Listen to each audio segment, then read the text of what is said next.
शिवानंद जी से आग्रह कृपया दीप प्रज्वलन में आप सब भी सहभागी हो।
माता जी स्थान करेंगे।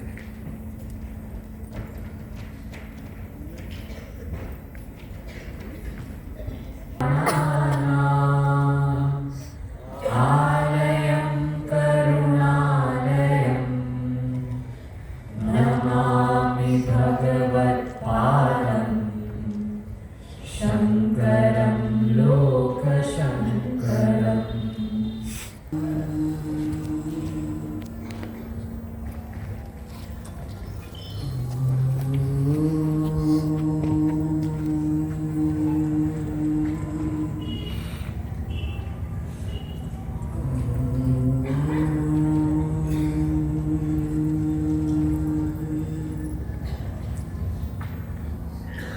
विश्वं दर्पण दृश्यमान नगरी तुल्यं निजान्तर्गतं पश्यन्नात्मनि मायया बहिर्भूतं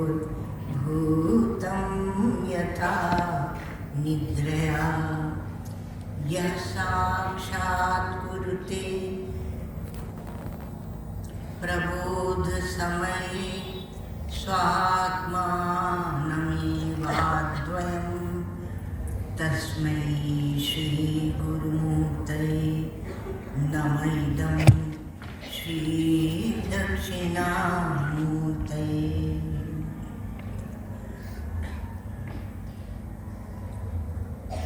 आनन्द ब्रह्मविद्याम् अधिजिगं तैत्तिरीया गभीरम् मीमांसन्ते स्म विश्वं तदुदयविलयं निर्भयास्तत्स्वरूपम् कल्याणी काण्डवाणी विमृशति मधुरं वीणयन्ती च तत्त्वं तत्पूर्णानन्दोपदेशो दिशि विदिशि सदा मङ्गलं ते दिशितु अखण्डानन्द सम्बोध पूर्तये ब्रह्ममूर्तये सुधास्मित समाश्लिष्ट नेत्रान्तस्फूर्तये नमः।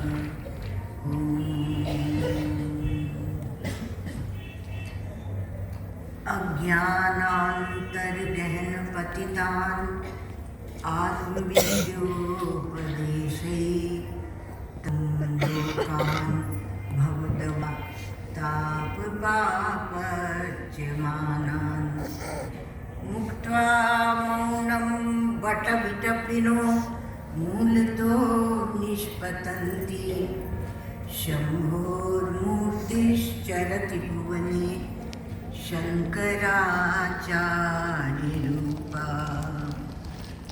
श्रुतिस्मृतिपुराणानाम् आलयं करुणालयं नमामि भगवत्पादं शङ्करं लोकशङ्करं भगवत्पादं शङ्करं लोकशङ्करम्।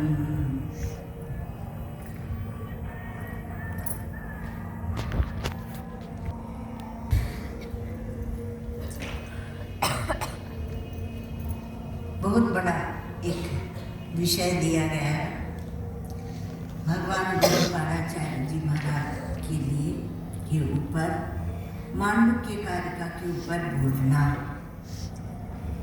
अब उसकी महिमा आपको क्या बताएं। मुक्तिकोपनिषद में हनुमान जी को उपदेश करते हुए स्वयं भगवान श्री राम कहते हैं मांडुक्य में वा अलम मुमुक्षु नाम विमुक्त है। कोई मुमुक्षु है तो एक मांडुक्य ही पर्याप्त है। जबकि छोटी उपनिषद है, उसमें थोड़े से ही मंत्र हैं, 12 मंत्र हैं। और तदपि न सिद्धे चेत ज्ञानम दशोपनिषदम पठन। और उससे भी यदि ज्ञान नहीं होता है तो 10 उपनिषद पढ़े। तो हमारे यहाँ ज्ञान क्या है, मतलब मोक्ष क्या है, तो अज्ञान की निवृत्ति, अविद्या की निवृत्ति। ज्ञान स्वतः सिद्ध है, ज्ञान को सिद्ध नहीं करना है। ज्ञान अर्थात आपकी ब्रह्म स्वरूपता का बोध, आत्मैक्य बोध, ब्रह्मात्मैक्य बोध, वह स्वतः सिद्ध है। उसे साधन करके हम साधन से साध्य रूप में प्राप्त करेंगे नहीं, हमारे यहाँ उसका निषेध है। हमारे अद्वैत वेदांत में उसका निषेध है कि यह वस्तु साधन साध्य से यानी सिद्ध साध्य नहीं है, साध्य सिद्ध नहीं है, यह तो सिद्ध ही वस्तु है। तो सिद्ध वस्तु के लिए आप क्या करेंगे? केवल जो एक भ्रम है, भ्रांति है कि हम उसको जानते नहीं हैं, उस भ्रांति की निवृत्ति होगी, उसी के लिए हमारे यहाँ पूरा विचार है। और इसमें मांडुक्य के ऊपर जो भगवान गौड़पादाचार्य जी ने कारिकाएं लिखी हैं वो तो अद्भुत हैं। एक एक कारिका पर इतना विचार है कि उसके लिए बहुत समय चाहिए, तो हम समझ ही नहीं पा रहे थे कहाँ से बोले क्योंकि इसमें अजातवाद का निरूपण है। अजाति समताम गतम, अजातवाद का निरूपण है, अर्थात सृष्टि हुई ही नहीं। और ईश्वर कृपा से अभी वैज्ञानिक लोग भी वहाँ पहुँचे हैं कि सृष्टि हुई ही नहीं। अब इतनी सरलता से हमारी उपनिषदें समझाती हैं कि आपकी जागृत अवस्था आती है, उसमें आपको ये 5 भौतिक सृष्टि दिखती है, और स्वप्नावस्था में आपको जो सृष्टि दिखती है जागने पर आप समझते हैं उस समय सत्य दिखती है। जागने पर ये समझते हैं कि वह प्रातिभाषिक है। तो जागृत अवस्था की सृष्टि वह व्यावहारिक है और स्वप्न की सृष्टि का प्रातिभाषिक है। और सुषुप्ति में जो भौतिकवादी विचार करते हैं, वो भौतिकवादियों का जब विचार चलता है तो केवल जागृत को लेके विचार करते हैं। कितनी मजे की बात है, केवल जागृत को। तो उससे क्या परमार्थ सत्य की प्राप्ति होगी? केवल जागृत को लेकर यदि आप विचार करेंगे और आपके अनुभव के, देखो हमारी उपनिषदें जो है वो अनुभव पर आधारित है। तो आपका अनुभव क्या है? जागृत आपका अनुभव है, कल्पना से नहीं बताया जा रहा है। स्वप्न भी आपका अनुभव है और सुषुप्ति भी आपका अनुभव है। क्या आप नकार सकते हैं कि सुषुप्ति हम कभी सोए ही नहीं? लेकिन स्थूल देह के साथ तादात्म्य करके और हम केवल जागृत को महत्व देते हैं। और जितने वैज्ञानिक अनुसंधान, अब विस्तार में नहीं जाएंगे, थोड़ा थोड़ा फिर भी बताना पड़ता है, जो जितने भी अनुसंधान हो रहे हैं, तो अब लोकांतर मतलब दूसरे ग्रहों की ओर जाना, अथवा यहाँ पर ही सब जो भी आपके वैज्ञानिक अनुसंधान है, तो वो जागृत अवस्था में है, स्वप्नावस्था में नहीं है। और सुषुप्ति अवस्था में भी उनका अभाव है। तो अब सुषुप्ति हमने कभी देखी ही नहीं। कोई ऐसे कह सकता है कि हम कभी सुषुप्ति अवस्था में गए ही नहीं? यदि हम केवल जागृत को लेके विचार करते हैं तो हमारा विचार सर्वांगीण नहीं है, अधूरा है। गौड़पादाचार्य जी महाराज या भाष्यकार भगवान इतना ही कह रहे हैं, आपको बहुत कठिन बात वो नहीं बता रहे हैं। और जैसे आप कारिका को पढ़ते जाएंगे और उसके साथ भाष्य को देखते जाएंगे, इतना प्रचुर प्रचंड आनंद आपके अंदर से प्रकट होगा। क्यों? क्योंकि जितनी भी आपने कल्पनाएं की हुई हैं उन सबको निरस्त किया जाता है। ये बात दूसरी है कि आपके में वैराग्य यदि नहीं है तो आप कहेंगे हमारी कल्पनाओं को हमसे छीन मत दो, क्योंकि हम तो उन्हीं के सहारे जी रहे हैं, हमारा जीवन ही उनके सहारे है। न कश्चित् जायते जीवः संभवो अस्य न विद्यते एतत् तद् उत्तमं सत्यम यत्र किंचित् न जायते। आपकी तीनों, आप स्वयं विचार करें कि जागृत अवस्था आई और गई, स्वप्नावस्था आई और गई, सुषुप्ति अवस्था आई और गई, अभावात्मक सुषुप्ति, अथवा आप ये सोचते हैं कि वहाँ हमें शांति मिलती है इसलिए लोग समाधि के पीछे दौड़ते हैं। अद्वैत वेदांत नहीं, वो अद्वैत की जो समाधि है वह ज्ञान समाधि है। यत्र यत्र मनोयाति तत्र तत्र समाधि है। और स्वतः समाधि लग जाए, अंतःकरण उसका रस लेने लगे तो दूसरी बात है, पर समाधि के पीछे दौड़ना भी एक असद अभिनिवेश है, क्योंकि वहां भी आप परिच्छिन्न अंतःकरण को स्वीकृति देते हैं। जहां तक आप परिच्छिन्न अंतःकरण को स्वीकृति देते हैं वहां तक जन्म मृत्यु के चक्कर से छूट नहीं सकते। जब इतना वैराग्य हो कि हमें विशुद्ध सत्य चाहिए और संसार का कुछ नहीं चाहिए, तब इस कारिका के मार्ग पे आना। गौड़पादाचार्य जी महाराज हमारे भाष्यकार भगवान इस मार्ग पर तब आना है हिम्मत। अगर कुछ छोड़ ही नहीं सकते हो तो क्यों इस मार्ग पे आए? यह ऐसे खाली बातें बनाने का मार्ग नहीं है कि हम पढ़ें और फिर कहें कि हम वेदांत पढ़ते शुष्क हो गए। इसलिए पहले ही हमने कहा आनंदम ब्रह्मणो विद्वान न विभेति कुतश्चन। यह ऐसा मार्ग है जिसमें इतने बड़े आनंद का प्राकट्य होता है क्योंकि वह आनंद सत्य से मिला हुआ, वह आनंद चेतन से एक है। इसलिए वह आनंद निरपेक्ष आनंद है, स्वतंत्र आनंद है।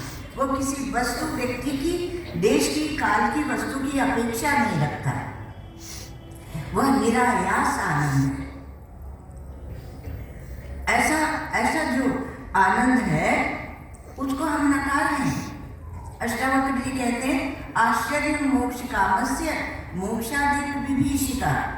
आश्चर्य है कि जो मोक्ष कामी है उन्हें मोक्ष से ही डर लगता है।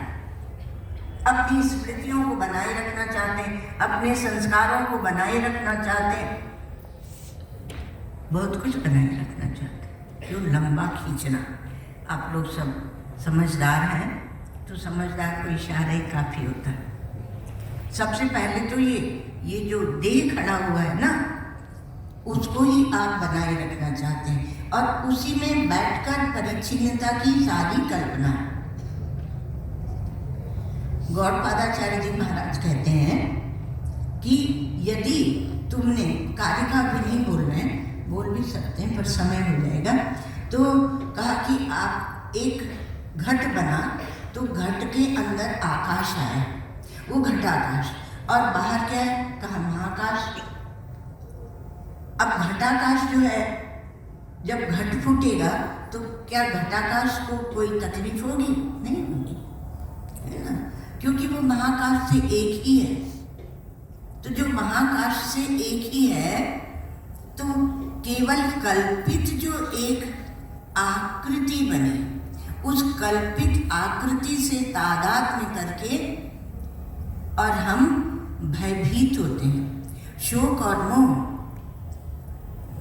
भूत की कल्पना को लेकर शोक होता है, वर्तमान में मोह होता है और भविष्य कल्पना से भय होता है। और जीवन का आप यदि विश्लेषण, आत्मविश्लेषण करते हैं तो देखना कि कितना समय आप भय से प्रेरित होकर चलाते हैं अथवा शोक से प्रेरित होकर चलाते हैं, लोभ से, मोह से प्रेरित होकर चलाते हैं। पहले तो शुद्ध जीवन ही जीना सीख जाए। और यह तो इतना बड़ा सत्य है कि यह जब जीवन में प्रकट होता है तो किसी को रहने नहीं देता। अभाग्या जीव वणिजो जगत पोतो विनश्यति, तो सब कुछ नष्ट हो जाता है। एक सज्जन गए आत्महत्या करने, तो वो रेल की पटरी पे जाके लेट गए। पटरी ठीक करने वाला आया, क्या करना है, आत्महत्या करनी है। तो उठो उठो, वो ट्रेन जो है आने वाली वो 3 घंटे लेट हुई है। बोले मुझे पता था लेट होगी, इसलिए मैं अपना टिफिन बॉक्स साथ में लेके आया हूँ। अब कौन मरने को तैयार है भाई? और आत्महत्या वाले तो नितांत मूर्ख होते हैं, बेवकूफ होते हैं। तो यहाँ तो मरने की बात नहीं है, मरने के निमित्त से अमर होने की बात है। ये ऐसी आत्महत्या है, ये यथार्थ का, सत्य का अनुसंधान है और यथार्थ सत्य का ज्ञान है। तो इसमें जागृत, स्वप्न और सुषुप्ति आपका जो अनुभव है उसी को ध्यान में रखकर यह उपनिषद, मांडूक्य उपनिषद निरूपण करती है। और हमारे गौड़पादाचार्य जी महाराज ने उसी को निमित्त बना के, और अजातवाद ही नहीं बताया, किंतु जितने द्वैतवादी हैं वो कैसे भ्रमित हैं, स्वयं भ्रमित है, दूसरे को भ्रमित करें, उनको बड़े प्रेम से, मधुरता से किनारे कर दिया। परस्परम विरुद्धन्ते तैरयं न विरुध्यते, वो परस्पर ही लड़के खत्म हो जाते हैं। हमारा उनसे कोई विरोध नहीं, क्योंकि हमारी भूमिका पृथक है, उनकी भूमिका पृथक है। वो परिच्छिन्नता में बैठे हुए हैं, वो अंतःकरण में बैठे हुए हैं, और जो सत्य है वह अंतःकरण के पार है। जैसे एक जगह कहते हैं, हीन मध्यम आश्रमास त्रिविधा, हीन मध्यम उत्कृष्ट दृष्टया। हीन दृष्टि है, मध्यम दृष्टि, उत्कृष्ट दृष्टि है। तो आज का जो विभाजन है उससे मत लेना। तो वहाँ आश्रम अर्थात वो कहते हैं कि दृष्टि अर्थात आपकी बुद्धि किस स्तर पर रहती है, उसके हिसाब से सबके लिए वेद भगवान कृपा करते हैं और सबको समझाते हैं। तो जो उत्कृष्ट दृष्टि वाला है उसकी परमार्थ दृष्टि है, जो हीन दृष्टि वाला है उसकी दृष्टि क्या है? तो उसकी दृष्टि कार्य दृष्टि है। जो वेदांत के विद्यार्थी वो समझते हैं, वो कार्य दृष्टि में रहते हैं। और जो मध्यम दृष्टि है वो कारण दृष्टि है। और कार्य कारणातीत जो सद वस्तु है उस पर जिसकी दृष्टि जाती है उसको कार्य कारणातीत दृष्टि कहते हैं, और वह उत्कृष्ट दृष्टि है। तो वह परमार्थ का अनुसंधान करता है। जब तक दृश्य को आप महत्व दे रहे हैं, यहाँ की थोड़ा धैर्य से बताते हैं। जैसे आप किसी आकार को देखते हैं तो वो कहाँ देख रहे हैं? जागृत में ही हम लोग विश्लेषण करते हैं। और अवस्था का तो ऐसा कि पूरी की पूरी जागृत अवस्था का एक ब्लॉक उठा के और फेंक दो, और पूरी स्वप्नावस्था को भी फेंक दो, और पूरी सुषुप्ति अवस्था को भी, उसका भी आग्रह मत रखना कि वो अभावात्मक है, वो अंतःकरण शुद्ध है, वहाँ मन वहाँ पर कल्पना नहीं करता, उसको भी फेंको। और अपने आत्म स्वरूप में आओ। जागृत अवस्था में क्या होता है कि आप जागृत अवस्था में एक आकार देखते हैं, वहीं से हम लोग विचार प्रारंभ करेंगे जागृत से। तो आकार देखते हैं तो ये मनुष्य है, पशु है, पक्षी है, वृक्ष है इत्यादि। तो ये जितने हैं इस आप लोग समझ भी चुके होंगे। तो है तो जो आकृतियां हैं वो पृथक हैं। प्रकृति, आकार, प्रकार, विकार, संस्कार ये अलग अलग हैं, पर उसमें जो है हम स्वयं ही बोलते हैं। कोई थोड़ी बोलने आता है। तो हम जब है बोलते हैं तो है क्या है, उसको बोलते हैं सत्ता। सद नहीं, पहले सत्ता कहे तो उसके कहते हैं एक सत्ता। उस सत्ता में अथवा दूसरी प्रकार से कहते हैं सत्ता सामान्य में उसकी एक जाति बनी। सामान्य कहते हैं जाति बनती है। तो सत्ता में ये सारी आकृतियां दिख रही, तो ये हो गया सत्ता। और अब कहा कि जो हमारी वृत्ति मनुष्याकार, वृक्षाकार, पुरुषाकार, स्त्रीआकार बनती जाती है, तो वो वृत्ति कहाँ दिख रही है, वो कहाँ दिख रही है, ये तत् वृत्ति जो बनती है वह चित्ता में दिखती है। अब हमने उसको क्या कहा, दृष्टा। और जो सामने दिखती हैं वस्तुएं उनको कहा वो प्रकृति में दिखती है, ईश्वर में दिखती है, अनेक प्रकार से उसको कहा। तो वो हो गई आपकी सत्ता। अब जब इस सत्ता से आकार, प्रकार, विकार, संस्कार सब हटा देंगे, तब सत्ता क्या हुई, शुद्ध सत्ता, निर्विषय सत्ता। और चित्ता जो आप देखने वाली दृष्टा है, उनकी एक वृत्ति आई गई, दूसरी आई गई, तीसरी आई गई, पर सामान्य रूप से उसमें अनुस्यूत क्या है, चित्ता। अब सत्ता में से सब हटा दो और चित्ता में से हटा दो, चित्ता में से वृत्तियों को हटा दो, तो सत्ता और चित्ता में भेद कौन करेगा? वहां क्या भेद रह जाता है? भाष्यकार भगवान ने या गौड़पादाचार्य जी महाराज ने यही कहा। इसलिए हम लोग भगवान को सच्चिदानंद कहते हैं, सच्चित और एक अद्वितीय। तो सत में आकार नहीं और चित्त में वृत्ति नहीं, और भोग में, आनंद में भोक्ता भोग्य भाव नहीं, पर आनंद को बाद में लेते हैं। यहाँ आनंद को थोड़ा पीछे लिया गया, पहले सत और चित्त को ही लिया गया, ये समझ के कि आप भोगेच्छु नहीं हैं, आपको भोग की कोई इच्छा नहीं है कि आप उसके पीछे पीछे दौड़ाएं। तो व्यक्तित्व को जहाँ तक हम पकड़ें और व्यक्तित्व को पकड़ के उसमें बैठ के विचार कर रहे हैं, तो विचार शुद्ध नहीं हो सकता। तब क्या करें? और चाहिए हमें विशुद्ध सत्य का अनुसंधान करना चाहते हैं, तो सत्य का अनुसंधान कैसे करें?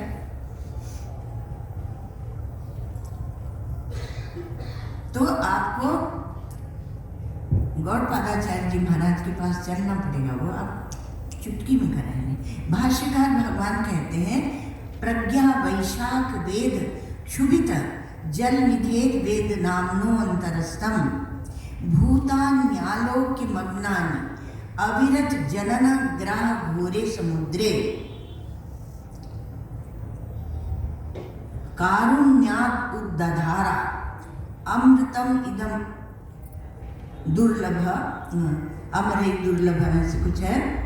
और तम पूज्या विपूज्यम परम गुरुम अमुम पाद पातै नतोस्मि, उनको हम प्रणाम करते हैं। उन्हें हम प्रणाम करने से और करके आ सकते हैं। प्रणाम ऐसा करो कि आपका व्यक्तित्व भी समाप्त हो जाए, उनका ज्ञान आपका ज्ञान, उनका सत्य आपका सत्य, उनकी दृष्टि आपकी दृष्टि। मांडुक्य कारिका को अजातवाद भी कहते हैं, मांडुक्य कारिका को दृष्टि सृष्टिवाद भी कहते हैं, मांडुक्य कारिका को एक जीववाद भी कहते हैं। और यह ऐसा है मांडुक्य उपनिषद कि हम व्यष्टि और समष्टि का भेद ही नहीं किया गया। विश्व तेजस प्राणी, जागृत का अभिमानी विश्व और स्वप्न का अभिमानी तेजस, सुषुप्ति का अभिमानी प्राज्ञ, और तीनों में जो अनुस्यूत है और तीनों से परे भी वो तुरीय। ठीक है, ये ठीक है। तो लेकिन वहाँ पर समष्टि में अन्यत्र, समष्टि में उसको क्या कहेंगे, विराट, हिरण्यगर्भ और ईश्वर। लेकिन यहाँ नहीं कहते, यहाँ विश्व तेजस और प्राज्ञ से ही काम चलाते हैं, क्योंकि एक जीववाद है ना। तो आपकी ही सृष्टि है, आपने ही सृष्टि बनाई है स्वप्नवत। ज़्यादा कुछ दृष्टांत देने की जरूरत नहीं, हमारे भाष्यकार भगवान तो स्वप्नवत। अब स्वप्न का दृष्टांत लेकर और इस दर्शन का आलम्बन लेकर सब द्वैत मतावलंबियों को आप समाप्त कर सकते हैं। एकम ब्रह्मास्त्रमादाय न क्वचित गणयेत जगत। एक ब्रह्मास्त्र लेकर और सबको एक किनारे करो। ये आपकी का शौर्य है, आपकी वीरता है, अर्थात आपकी बुद्धि की यह दृढ़ता है, आपकी दृष्टि की यह पवित्रता है। वैशारद्यम तो वही नास्ति, उसकी बुद्धि किसकी विशाल है, जो हमारे गुरु हैं उनकी बुद्धि बहुत विशाल है, विशाल है, पवित्र है और बहुत देश काल वस्तु से निरपेक्ष उनकी दृष्टि है, अपरिच्छिन्नता में प्रतिष्ठित है। उन्हें भोग भोगने के लिए परिच्छिन्न देह में नहीं बैठना पड़ता। आपका भोक्ता भोग के भाव जाता है। जब आप कर्म करते हैं तो कर्ता चाहिए, करण चाहिए और कर्म चाहिए, ये विभाग रहेगा। और जब आप देखते हैं तो दृष्टा चाहिए, दर्शन चाहिए अथवा प्रमाण कह लो, प्रमाता प्रमाण प्रमेय। तो प्रमाता चाहिए, प्रमाण चाहिए, नेत्रादि और प्रमेय वस्तु चाहिए। और क्या इतना जब चाहते हैं तो हमारा चेतन वहाँ जाता है आता है, जाता है आता है, उसमें उसे परिश्रम नहीं होता है। क्या बोलते हैं अष्टावक्र जी कि व्यापारे खिद्यते यस्तु निमेषोन्मेष्योरपि तस्य आलस्य धुरीनस्य सुखम नान्यस्य कस्यचित्। जिसको आँख को खोलने और झपकाने में भी परिश्रम होता है, वो भी उसके लिए बड़ा भारी व्यापार है। जैसे व्यापारी लोग व्यापार चलाते हैं ना, उसलिए उस प्रकार से व्यापारी बहुत परिश्रम करते हैं महाराज। हम आप तो क्या परिश्रम करेंगे। तो कहा व्यापारी खिद्य थे, उसको खेद होता है कि अब हमको आँख खोलना पड़ा, अब बंद करना पड़ा। वह जो आलसी धुरीण है उसी का सुख है और किसी का सुख है ही नहीं, उसी की स्वतंत्रता है। भगवान बुद्ध से किसी ने कहा कि आंखें बंद करके बैठे रहते हैं गुफा में, तो जगत का कल्याण क्या है इसमें। निवृत्ति परायण को हमेशा, निवृत्ति परायण को लोग उंगली उठाते हैं, पर उसकी निवृत्ति निष्ठा ही उसे जिता देती है। अंत में सबको झुकना पड़ता है। तो उन्होंने कहा एक जब महात्मा एकांत में बैठ के भगवान का ध्यान करता है तो तो उसकी ध्यान और शांति का प्रभाव विश्व में नहीं, ब्रह्मांडों में पड़ता है। इतना बड़ा उसका प्रभाव। तो उस प्रभाव को तो आप जानते हैं। और क्या जानते हो? जो युद्ध कर रहे हैं, युद्ध कर रहे हैं। तो बोलते हैं कि हमारे सनातन धर्मियों को भी कुछ हाथ में तलवार वलवार शक्ति का संचय करना चाहिए। हमने कितने काल से बनाया, अनादि काल से अभी तक जो हमारा सनातन धर्म टिका रहा, वह इस ज्ञान के कारण और हमारी इस ज्ञान के कारण जो सहिष्णुता है, पवित्रता है, शांति है। अहिंसा शब्द हम प्रयोग नहीं करेंगे, वो 2 नंबर का है। तो जो हमारी शांति है, जो पवित्रता है, जो बुद्धि की सूक्ष्मता है, जो दर्शन में बैठने की शक्ति है, और उसके कारण उपजी हुई जो उदारता है कि हम किसी का विरोध करते ही नहीं। वो विरोध करें पर हम विरोध नहीं करते हैं। तो ये जो अविरोधी तत्व है, इसी के कारण इस सनातन धर्म का कोई ह्रास नहीं कर सकता। मतलब ह्रास तो किया पर इसको हटा नहीं सका और हटा भी नहीं सकता। आप अपने अंदर उसे जगाइए। धर्म सनातन क्यों है? क्योंकि सनातन का चिंतन करता, उस सत्य का और उसका स्पर्श करता रहता है। जो सब में अनुस्यूत है वह सनातन, जिस सत्ता की अभी हम लोग बात कर रहे थे और जिस चेतन की बात कर रहे थे कि वह चेतन उस सत्ता के साथ जुड़ा हुआ। हम शून्य को सत्ता नहीं कहते हैं। हम बुद्धि को ले जाकर शून्य में नहीं फेंकते हैं। हम पलायनवादी नहीं हैं। हम दृश्य को देखते हुए समाधि में हैं। हम व्यवहार करते हुए व्यवहार से उपराम हैं। ये सनातन धर्म की एक विशेषता है, ये महानता है। और गौड़पादाचार्य जी महाराज हमारे, इन्होंने जो अजातवाद दिया है उसके सामने सभी झुके। जब हमारे आचार्य शंकर ही झुके हुए तो हम लोग किस खेत की मूली। उन्होंने बहुत उनकी वंदना की भगवान गौड़पादाचार्य जी महाराज की। और वो इतने सरल है, इतनी सरलता से समझाते हैं। जागरण स्वप्न सुषुप्ति का दृष्टांत लिया और मांडुक्य उपनिषद को अपना आधार बनाया और कोई द्वैती को नहीं रहने दिया। यहाँ तक कि जो सूक्ष्म चिंतन करते हैं, विरक्त है, वैराग्यवान है, जैसे कि बौद्धों का वैराग्य बहुत अच्छा है।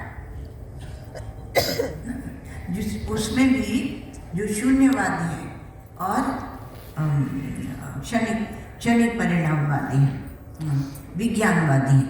तो विज्ञानवादी और शून्यवादी बौद्धों का वैराग्य बहुत अच्छा है। भाष्यकार भगवान तो इतने, क्या बताएं आपको, इतनी ईमानदारी अब देखने को मिलती ही नहीं। इतने ईमानदार हैं कि वो कहते हैं कि बौद्धों से हमारा विरोध नहीं है, हमारा किसी से विरोध नहीं, क्योंकि चिंतन के क्रम में जब हम चलते हैं तो ये बौद्ध हमारे साथ बहुत दूर तक साथ साथ चलते हैं। हम भी जगत को मिथ्या कहते हैं, वो भी जगत को मिथ्या कहते हैं। गड़बड़ ये हुई कि उनके अधिष्ठान नहीं है, हमारे अधिष्ठान सत्य है। सत्ता जिसे अभी कहा, तो अधिष्ठान सत्य होने के कारण हम अधिष्ठानत्वेन जगत को मिथ्या कहते हैं। तो मिथ्या कैसे कहते? कहा कि जहाँ वो भासमान है वहाँ वो है नहीं, वो उसको बोलते हैं मिथ्या। स्वभावाधिकरणे भासमानत्वम मिथ्यात्वम, अपने अभाव के अधिकरण में ही भासमान होता है, इसलिए मिथ्या है। जैसे मरुमरीचिका का जल, जैसे आपके जो भी वृत्तियां बनती हैं या जागृत आदि भी हैं, तो वहाँ भासती है जहाँ वो है नहीं। अपने अभाव के अधिकरण में भासने के कारण मिथ्या है, सापेक्ष होने के कारण मिथ्या है, एक दूसरे सिद्ध होने के कारण कई प्रकार से परिभाषाएं बताई जाती हैं। और इसके लिए वैराग्य चाहिए, क्योंकि वैराग्य वह है कि जहाँ आप संपूर्ण सृष्टि को आकाशवत देखते हैं। हमारे श्री उड़िया बाबा जी महाराज कहते हैं कि जब उपनिषद कहती हैं कि तस्मात् व, आप जानते हैं तैत्तिरीय है, तस्मात् व एतस्मात् आत्मना आकाशात् सम्भूता, आकाशात् वायु, वायुरग्नि, अग्निरापाद्य पृथ्वी, और वहाँ तक आप सृष्टि कर लेते हैं और फिर औषधि आदि पूरी सृष्टि होती है। तो बोले जिसको वैराग्य वो सृष्टि नहीं करता, वो कहता तस्मात् व एतस्मात् आत्मना आकाशात् सम्भूता, बस वहीं तक उसकी सृष्टि है। तो जो हमें दिखता है व्यवहार में, उसका अपवाद करने की शक्ति को कहते हैं वैराग्य। राग द्वेष का शिथिलीकरण है वैराग्य। और शिथिलीकरण तब पक्का होगा, मतलब राग द्वेष की आत्यंतिक निवृत्ति तो केवल ब्रह्मात्मय के बोध से होगी, और राग द्वेष की आत्यंतिक निवृत्ति बोध से होती है। किंतु उसके पहले जब शिथिल हो जाता है राग द्वेष, क्यों? क्योंकि आपके अंतःकरण में एक प्रदीप्त हृदय में एक प्रदीप्त भाव आ जाता है, जिसे कहते हैं वैराग्य। न किसी से राग है, न किसी से दोस्ती, ना काहू सो दोस्ती, ना काहू सो बैर। कबीरा खड़ा बाजार में मांगे सबकी खैर, और कबीरा खड़ा बाजार में लिए रुकाठा हाथ। रुकाठा समझते हैं? वही अलाप शांति में जो अलाप है ना, वही है, जो घर बारे आपनो चले हमारे साथ। यहाँ हम थोड़ा एक सावधानी की बात कहते हैं कि आप कबीर के वेदांत को भगवान शंकराचार्य के वेदांत से मत मिला। हमारे भगवान शंकराचार्य ऐसे जने संतों को लेके हम कहें क्यों ही शंकराचार्य नहीं, शंकराचार्य भगवान ने कुछ और दिया है हमें। उन्होंने वैज्ञानिक ढंग से दिया है। उन्होंने जो श्रोत्रिय ब्रह्मनिष्ठ है उस बात को समझा है। वो थोड़ी समझते बेचारे कबीर बाबा, पर वो जो मीठी बात कहते हैं वो हम लोग सुन लेते हैं, मान लेते हैं, चलो ठीक है। पर उनके वेदांत को, ये हमारी गुरु परंपरा से हम आपको बता रहे हैं कि उनके वेदांत को और शंकराचार्य के वेदांत को वो जो एक में उथल पुथल बनाते बताते हैं कि हमारे भी वो संत हुए, हमारे भी वो संत हुए, उन्होंने भी ऐसे कहा। नहीं, हमारी जो परंपरा है वो परम वैज्ञानिक है, और वहाँ पर विभाजन करके आपको धीरे धीरे उस सत्य को ले जाएगा। और कौन सी प्रक्रिया तो हम भूल ही गए थे बताना, पहले ही बताना चाहिए। क्योंकि अजातवाद की हम बात करते हैं तो हमारे वेदांतों की प्रक्रिया, मुख्य प्रक्रिया है अध्यारोप और अपवाद। अध्यारोप अपवादाभ्याम निष्प्रपंचम प्रपंचते। जो निष्प्रपंच, जो निष्प्रतियोगिक ब्रह्म है, उसको आपको दिखा दिया जाता है। और जो पंचकोश की प्रक्रिया, अवस्था त्रय की प्रक्रिया, जितनी भी प्रक्रियाएं हैं हमारे यहाँ, वो धीरे धीरे उपनिषदों में भी आए हैं, तो धीरे धीरे हमें ले जाती हैं। लेकिन गौड़पादाचार्य जी महाराज की विशेषता यह है, सबसे बड़ी विशेषता, कि किसी प्रक्रिया को वो रहने नहीं देते, प्रत्येक प्रक्रिया का वो अपवाद कर देते। तो जितनी प्रक्रियाएं हमें दी गई हैं, जो वेदांत के साधक है वो सावधान, क्योंकि जितनी प्रक्रियाएं हमें दी गई हैं वो एक अध्यारोप है। क्या आप बैठ के ऐसे सोचते हैं, अभी बोल रहे हैं, सोचते हैं कि अन्नमय कोश बोल रहा है, कि प्राणमय कोश बोल रहा है। हमारे श्री महाराज जी एक आनंद की बात सुनाते थे कि वृंदावन में एक महात्मा आए, तो महाराज गंगोत्री से उतर के आए थे। अब सब लोग कहे गंगोत्री से उतरे महात्मा तो कितना ही चिंतन भारी किया होगा। तो उनके पास लोग जाने लगे। तो वो क्या करते थे, अब यह बात मैं प्राणमय कोश में बैठ के बोल रहा हूँ, अब यह बात मैं विज्ञानमय कोश में बैठ के बोल रहा हूँ। तो एक सिद्ध महात्मा थे हीरानंद जी महाराज, उन्होंने कहा कि अरे महाराज, ये कोश क्या कोई चीज होती है कि जिसमें आप बैठ बैठ के बोलते हो? ये तो अध्यारोप है श्रुतियों का। तो जितनी भी प्रक्रिया है उनका अपवाद कौन करेगा? हमारे शंकराचार्य भगवान के परम गुरु गौड़पादाचार्य जी महाराज उस सब प्रक्रियाओं का अपवाद करेंगे। और आप देख लेना जरा ध्यान से, कारिकाओं में उन सब प्रक्रियाओं का वो अपवाद कर देते हैं और तब हमें वो अजातवाद में ले जाते हैं। तो कहा कि तो फिर वो अजातवाद का प्रतिपादन करते हैं, थोड़ी ठहरने देते हैं, वहाँ भी ठहरने नहीं देते हो कि आप आजाद में। वो कहते हैं एक कारिका उनकी है, अजह कल्पित समृद्धिया परमार्थेन नाप्यजः। कल्पित समृद्धि से हम उसे अजन्मा कहते हैं, ब्रह्म को, जीव को, जिसको भी कह लो, उस चेतन को हम अजन्मा कहते हैं। कल्पित परमार्थेन नाप्यजः, परमार्थ रूप से वो अजन्मा भी नहीं है, क्योंकि फिर अजायमानो बोधा भी जायते। प्रतीति को महत्व मत दो, पर अधिष्ठान को महत्व दो। प्रतीति को महत्व मत दो, पर चेतन को महत्व दो। एक होती है चेतन दृष्टि, एक होती है जड़ दृष्टि। बस दृष्टि की बहुत बात करते हैं हमारे आचार्य भगवान शंकराचार्य या गौड़पादाचार्य जी महाराज। याश्चकाश्च कुदृष्टया, जो द्वैतवादी हैं वो कुदृष्टि वाले, उनके विचार की अभी दृष्टि ही नहीं बनी।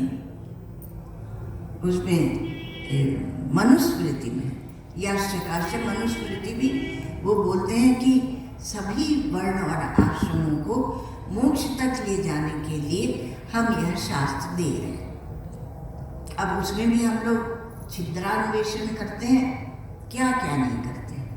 कहते जलाओ मनुस्मृति, जलाओ रामचरितमानस, मूर्खता की बात है। तो उनको वो क्षम्य है बेचारे, उनकी दृष्टि नहीं बने, अंधेरे में भटक रहे हैं। आप तो अपनी दृष्टि को प्रदीप्त कीजिए, पहले अपने चेतन में अपने वैराग्य को जगाइए, और फिर वैराग्य जब परिपुष्ट होगा तो वह ही मिथ्यात्व निश्चय बन जाएगा। और मिथ्यात्व की जितनी भी परिभाषाएं वो सब आपको समझ में आने लगेंगी, क्योंकि वह आपका जीवन हो जाएगा। हमारा वेदांत शास्त्र यह अनुभव पर आधारित है। यह कोई ऐसा दर्शन नहीं है कि लोग बोलते हैं कि तुम लोग तो बुद्धि की बात करते हो। बुद्धि की बात नहीं करते हम लोग, तो बुद्धि से परे की बात करते हैं। तो हम बुद्धि में क्यों फंसाएंगे बताओ? बुद्धि को जब हम छोटा ही बता देते हैं, एक दृष्टि मात्र बता देते हैं उस चेतन के सामने, तो हम उसमें क्यों फंसाएंगे बुद्धि में? तो मन बुद्धि को तो हम कारण मान के और एक तरफ रखते हैं, फिर किससे विचार करोगे? मन बुद्धि को कारण मान के आपने रख दिया तो विचार किससे करोगे? जब आप, इसलिए श्रवण मनन निधिध्यासन ये अंतरंग साधन है, परम अंतरंग नहीं, अंतरंग। तो इससे जब श्रवण मनन निधिध्यासन आप करते हैं तो पूर्व की जो संस्कार आक्रांत वासना वासित बुद्धि थी उसका हो जाता है अपवाद, और नई बुद्धि जो खड़ी होती है वह आचार्य गुरु परंपरा, इस सत्संप्रदाय परंपरा, इसके द्वारा प्रदत्त जो बुद्धि खड़ी होती है वह पृथक बुद्धि है, वह चिंतन करती है। इसमें कारिका आखिरी में देखना बहुत सारी वैशारद्यम तो वही नास्ति भेदे विचरताम सदा ऐसे करके बताया। तो भेद में विचरण करेंगे तो विशारद नहीं हो सकेंगे। तो वेदांत के विशारद बनना है तो बुद्धि की पवित्रता आवश्यक है। तो बुद्धि कैसे पवित्र होगी? जब शुद्ध वस्तु का चिंतन करेगी तब बुद्धि पवित्र होगी। और शुद्ध वस्तु का चिंतन, नित्य शुद्ध बुद्ध मुक्त जो ब्रह्म है उसका चिंतन आप वेदांत के द्वारा करते हैं, तब वो पूरी बुद्धि पलट जाती है। चरणदास गुरु कृपा कीनी, उलट गई मोरी नैन पुतरिया। तो बुद्धि पूरी पलट जाती है। अब उसकी दृष्टि बदल जाती है। अब वो जहाँ देखती वहाँ भगवान को, परमात्मा को, सत्य को ही देखती है। तो बुद्धि की, इसलिए भाष्यकार भगवान किसी ने बोला, गीता भाष्य के आखिरी के समय आता थोड़ा सा पहले, तो बोला किसी ने कि आप जिस ब्रह्मनिष्ठा की बात कर रहे हैं, ज्ञान निष्ठा की बात कर रहे हैं, वो तो असंभव है, हो ही नहीं सकती। क्योंकि ज़्यादा समय तो हम लोग व्यवहार में रहते हैं। अब ये निष्ठा को कहाँ पालने रहते हैं? महाराज नहाना भी, रोटी भी खानी है, और अभी तो नहाना ही एक बड़ा भारी उपक्रम है। वीरता है, जो जाके गंगा जी नहाता है बड़ा भारी वीर है। हमने तो नहाया ही नहीं, क्योंकि वीर ही नहीं थे। सारे जा रहे हैं, बोले भीड़ है, तो एक बार गए मौनी अमावस्या को, यहाँ से वहाँ तक देखा भीड़ है, वापस लौट के आ गए। तो बड़ा भारी उपक्रम, तो इसी में समय जा रहा है। तो अब हम और क्या चिंतन करें? भगवान भाष्यकार बोलते हैं सत्यमेवं, जो तुम बोलते हो बात सच्ची है। किसको नहीं हो सकती ज्ञान निष्ठा? तो बोले अशुद्ध वेदांता नाम, गुरु संप्रदाय रहता नाम, जिन्होंने वेदांत का श्रवण नहीं किया, जिनके कोई गुरु संप्रदाय नहीं, उलूल जरूर इधर सुन लिया, उधर सुन लिया, उधर सुन लिया, तो गुरु संप्रदाय रहता नाम, अशुद्ध वेदांता नाम, अत्यंत बहिर्मुख विषयासक्त चिंता नाम, और सम्यक प्रमाणेषु अकृत श्रमाणा, जो हमारे सम्यक प्रमाण हैं वेदांत के भाष्य हम लोग लेते हैं, तो गीता उपनिषद ब्रह्मसूत्र, उसमें हमने परिश्रम ही नहीं किया, उसमें हम जान चुराते हैं। अरे क्या है इसमें, सब ऐसे ही भाग जाते हैं। मोक्ष आपके सामने हाथ में है, पर आप चाहते नहीं। तो सम्यक प्रमाणेषु अकृत श्रमाणा, सम्यक प्रमाणों में जिन्होंने परिश्रम नहीं किया, ऐसे पता चलते हुए भी जो उसको अपना नहीं रहे हैं, तो हाँ कहा उनको ज्ञान निष्ठा नहीं हो सकती। तो कुछ तो हमें भी करना पड़ेगा ना। ऐसा नहीं कि गुरु जी श्रवण करा देंगे हो जाएगी। आग तो आपके अंदर जलेगी, तब तो भस्म होगी अविद्या। आग तो हमारे अंदर जलेगी, तब अविद्या भस्म होगी। न निरोधो न चोत्पत्ति, न बद्धो न च साधक, न मुमुक्षुर न वै मुक्ता इत्येषा परमार्थता। गौड़पादाचार्य जी महाराज बोलते हैं कि न निरोधो न चोत्पत्ति, न उत्पत्ति है न प्रलय, और कोई मोक्ष भी नहीं, कोई साधक भी नहीं। इसको तो धीरे समझाएंगे तब आपको बहुत आनंद आएगा। उसी क्षण आपको लगेगा कि बात तो बन गई। न निरोधो न चोत्पत्ति, न बद्धो न च साधक, न कोई बद्ध है तो साधना किसके लिए करेगा। न मुमुक्षु न वै मुक्त, न मुमुक्षु है न मुक्त है। ज्ञानी नहीं कहता है, ज्ञानी नहीं कहता कि मैं ज्ञानी हूँ, ज्ञानी नहीं कहता है कि मैं मुक्त हूँ। हमारे गीता की टीकाओं में एक शंकरानंद जी महाराज की टीका है, उनकी टीका को निधिध्यासनात्मक वेदांत संप्रदाय में मानते हैं। भगवान भाष्यकार की जो भाष्य है गीता पर वो श्रवण है, और मधुसूदन जी का मनन है, और शंकरानंद जी का वह निधिध्यासन है। तो वो कहते हैं कि अगर कोई समझता है कि मैं तो मुक्त हो गया और बाकी सब बंधन में, तो नसमुक्त किंतु वाचा मुक्त है, क्योंकि एक मुक्त होगा। अब देखना, वो भी कहते हैं एक मुक्त होगा तो सारी सृष्टि मुक्त हो जाएगी। कैसे? तो उसके लिए आप गौड़पादाचार्य जी को समझिए, एक जीव बात को समझिए। समय हो गया ना समय? अंदर और है 10 मिनट। अच्छा, गुरुदेव के बारे में। अच्छा, हाँ, गुरुदेव के बारे में। तो अब गुरुदेव, हमारे गुरुदेव के बारे में, हाँ, महाराज जी का अवतरण काशी के पास में, अब तो अलग शायद जिला बन गया, तो वहाँ पर महराई नामक गांव में हुआ था। तो पुत्र थे नहीं, तो जाके वृंदावन के पास एक, वृंदावन में नहीं, पास में एक शांतनु बिहारी का मंदिर है। तो वहाँ मन्नत की गई। उसके बाद श्री महाराज जी अवतीर्ण हुए, हमारे गुरुदेव। तो वो जब अवतीर्ण हुए तो क्योंकि उस मंदिर की कृपा से हुए थे उन भगवान की, इसलिए उनका नाम भी शांतनु रखा गया। शांतनु थे। और पहले से ही जब 8 वर्ष की आयु थी तो उनके पिता नहीं थे, तो पिता ने उन्हें पाला पोसा, और माता थी तो उन्होंने पाला पोसा था। तो पहले बहुत बच्चे थे, तो माता जो रामचरितमानस पढ़ती थी उसको वो देखते थे, उससे उन्हें अक्षर ज्ञान हो गया।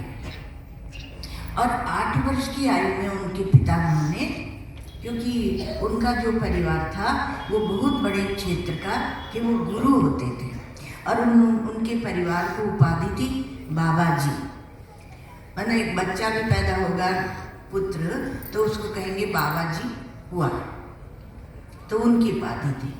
तो महाराज जी को उनके पितामह ने, क्योंकि इस तरह का बैकग्राउंड था, परिप्रेक्ष्य था, तो बिठा दिया आसन में और कहा भागवत की कथा करो, और उन्होंने की भागवत की कथा। अभी तक लोग उन्हें भागवती कहते हैं। ये भागवत की कथा करने वाले सब उनको ही पढ़ के बोलते रहते हैं। लेकिन आपको एक बात पता है, यहाँ पर जो हमारे भगवान शंकराचार्य का मंच है, महाराज जी को इसकी पीड़ा थी। अंतिम साल में ऐसे बोलते थे, उनको कैंसर हुआ था, तो बोलते थे कि हमें ये कष्ट है। और उनके इतने ग्रंथ हैं वेदांत पर वो कहते थे कि हमें ये कष्ट है कि बाद में ये लोग हमें भागवती बना देंगे, और हमारा तो कोई अभिमान बनता नहीं, मतलब कथावाचक बना देंगे सब मिलके यहाँ, और हमें कथावाचक बना देंगे, तो हमारा तो कोई अभिमान बनता नहीं। और अगर कभी कुछ क्षण, कुछ समय अभिमान धारण करना पड़े तो हम शांकर संप्रदाय की अद्वैत वेदांत के साधु हैं, ये बात कहते थे। हमारा अभिमान वही है, कोई हमें भागवत का कथावाचक न बनाए, उनकी वेदना थी। और महाराज जी को पीड़ा होती थी तो हम लोग कुछ पढ़ के सुनाते थे। इतनी बातें स्मरण आती, आप लोग जब पूछ लेते एक के बाद एक, तो हम लोग कुछ पढ़ के सुनाते थे। तो संस्कृत का प्राय हम सुनाते थे, प्राय माताएं सुनाती थी, और शाम को रात को कोई पंडित लोग विद्वान ऐसे सुनाते थे। तो महाराज जी कहते थे हमारी वृत्ति उसके साथ चलने लगती है, तो हम अपनी पीड़ा को भूल जाते, अनटिल एंड अनलेस बहुत तीव्र पीड़ा होता। तो उस समय हम पढ़ के सुनाते थे, तो दूसरी जो मिलने जुलने वाले आ जाते थे, तो बोलते थे कि महाराज जी ये तो अच्छा गाती है। तो महाराज जी ने कहा अब की बात मत लेना, अब तो गला वाला खत्म है, अच्छा है खत्म। तो महाराज जी ने हमसे एक दिन कहा कि कभी तुम मंच पर गाना नहीं, मतलब देखो, क्योंकि उनको भी ये था कि हमें जैसे कथावाचक बना दिया, तो कहा मंच पर गाना नहीं तो तुम्हारा वेदांत कोई नहीं सुनेगा, सब तुमसे गीत गवाएंगे। एक जगह हम गए, बहुत बड़े महात्मा, उनका नाम नहीं लेंगे, महाराज ले भी सकते हैं, कोई बात नहीं। तो महाराज जी के निर्वाण के बाद हम वहाँ गए, वो खुद ही आके ले जाते थे, चल हमें कुछ सुना दे। दंडी स्वामी थे। तो फिर वो हमें लेके एक दूसरी जगह बुलंदशहर गए और वहाँ गए बरेली।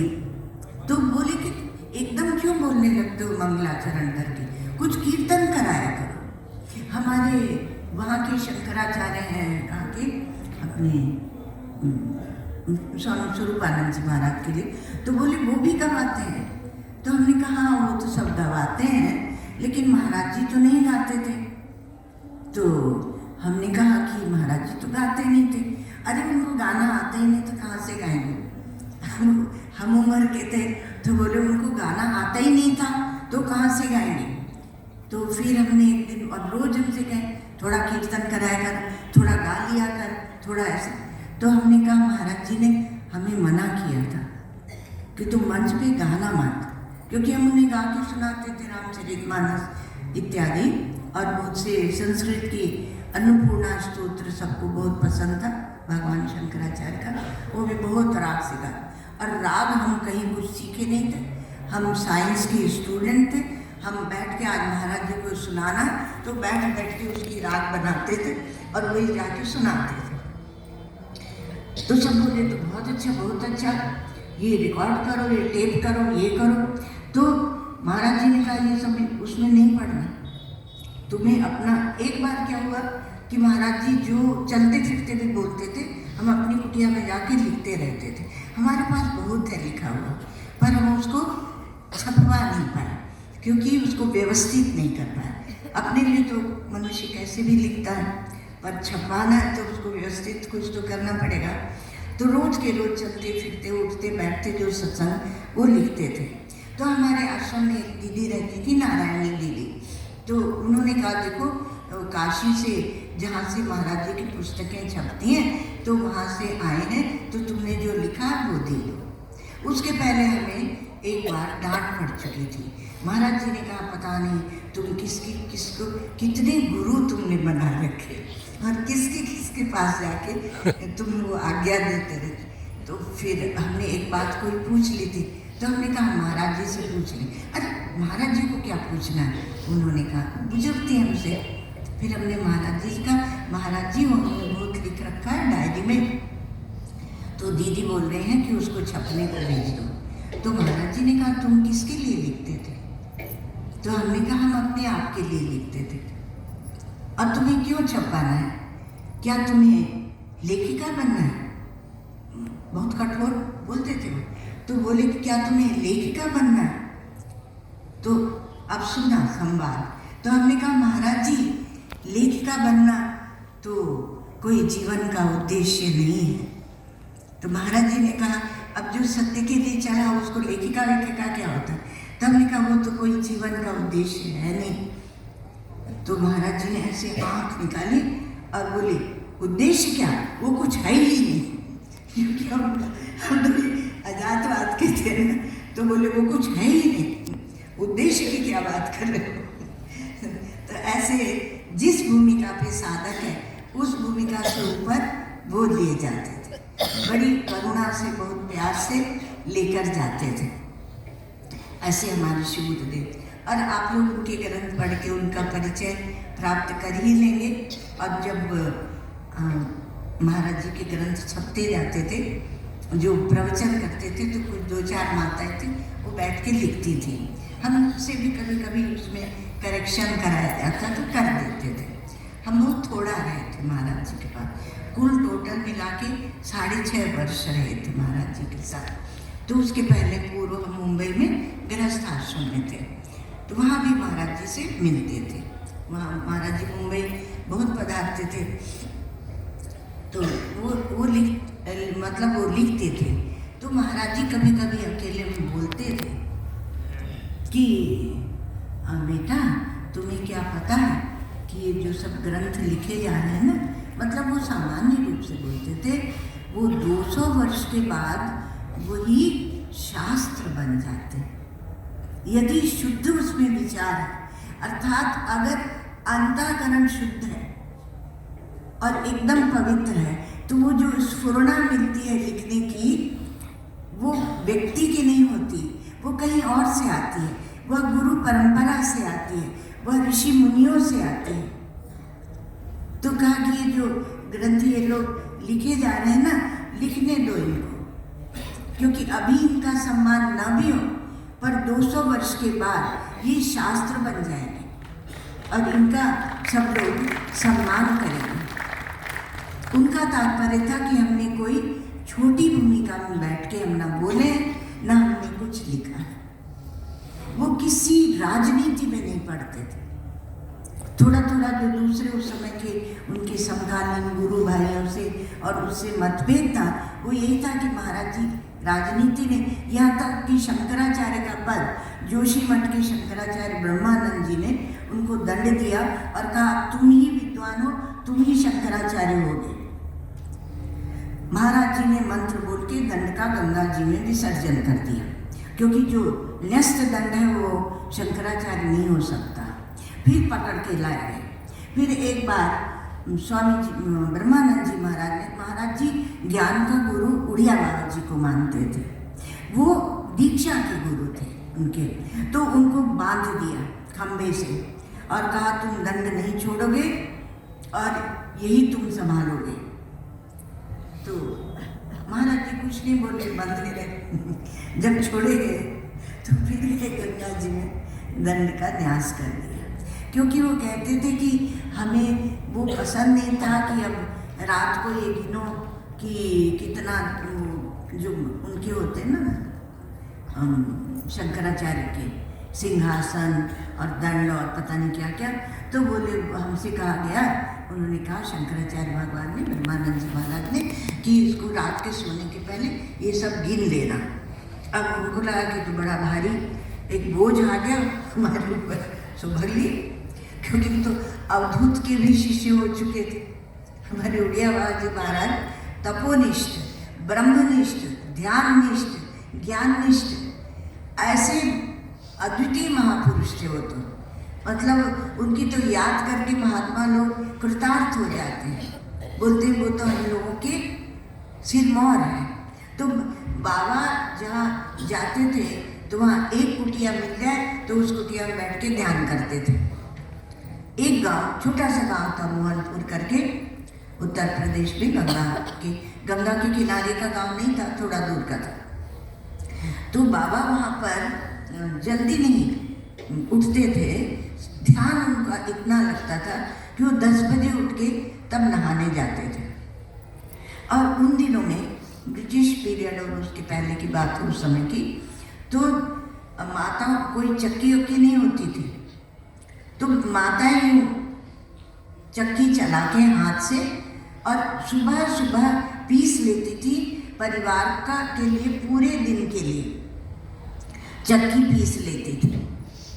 तो जब उनको पता चला कि उड़िया, उन्होंने प्यार में उड़िया ही बोलती थी कि उड़िया यहाँ पर तपस्या करता है और साधना में बैठा रहता है, तो उन्होंने चक्की चलाना छोड़ दिया था। जब अब गर्मी कितनी होती है आपको तो पता है पश्चिमी यूपी में, तो जब वो स्नान करने जाते थे तब वो चक्की चलाना शुरू करती थी, भले एक वस्त्र से उन्हें पसीना पोंछते रहना पड़ा। पर कहा उड़िया को हम समाधि से नहीं उठे। कभी कभी वो समाधि में इतने लीन हो जाते थे कि रोटी खाने की होश नहीं रहती थी। तो एक गांव में विराजते थे, तो 5 माताएं थी, तो 5 माताएं जाती थी तो उनको बोलती थी ले रोटी खा। अब बाबा की दाग पड़े थे, तो बाबा ऐसे बैठे उड़िया बाबा जी महाराज, तो उनके मुंह में एक निवाला ठूस देती थी, तो बाबा मुंह चलाते ही नहीं थे, ऐसे ही बैठे थे। तो फिर मान लो आधा घंटे के बाद वो लोग मुंह में हाथ डाल के और निवाला निकालती थी, वैसा का वैसा सूखा ही होता था, उसका रस, उसका स्वाद भी नहीं लिया होता था। ऐसे ब्रह्मानंद में निमग्न वो महापुरुष थे। और फिर उनको गोदी में लिटा लिटा के वो माताएं रोटी खिलाते थे। एक बार वृंदावन में विराजते थे, तो वहाँ पर बिहारी जी के मंदिर जाते थे, सब बोलते थे भक्त लोग बिहारी जी के मंदिर चलो, तो चले गए। अब वहाँ खड़े रहे ऐसे, और फिर जब लौटना हुआ तो लौट आए। अब गोसाई लोगों में चर्चा चल पड़ी, ये सन्यासी, ये अद्वैती, ये बड़ा अभिमानी है और यहाँ आके भगवान को प्रणाम भी नहीं करता। बाबा से किसी ने कहा हम लोग अद्वैती हैं ना, तो बाबा ने कहा नहीं, अद्वैती कोई थोड़ी होता है, हम स्वयं अद्वैत है। अद्वैत के अभिमानी नहीं है, हम स्वयं अद्वैत। तो बाबा वहाँ देखते रहते थे, फिर लौट आते थे। अब जब उनकी निंदा होती तो हमारे श्री गुरुदेव को सहन नहीं होती थी, तो उन्होंने कहा आप जाके वहाँ प्रणाम क्यों नहीं करते, फिर मंदिर जाते क्यों हैं, फिर यहाँ पूरे वृंदावन में होता है कि वो अभिमानी अभिमानी। बोले अच्छा ऐसी बात है, तो तुम हमें बता दिया करो ना कि प्रणाम करना है। तो जब गए वहाँ तो महाराज जी ने कहा प्रणाम करिए, तो प्रणाम कर लिया। नहीं तो प्रणाम भी नहीं करे होता, ऐसे देखते खड़े रहे और वापस आ गए। तो ऐसे महापुरुष थे ये दिव्य, और उनकी लीला दूसरी थी और हमारे श्री गुरुदेव की लीला दूसरी थी। तो आज ही तक है ना उसके लिए समान। फिर ये लोग भी भूखे उठे सोने लगे। ओम सर्वे भवन्तु सुखिनः, सर्वे सन्तु निरामयाः, सर्वे भद्राणि पश्यन्तु, मा कश्चित् दुःखभाग् भवेत्। असतो मा सद्गमय, तमसो मा ज्योतिर्गमय।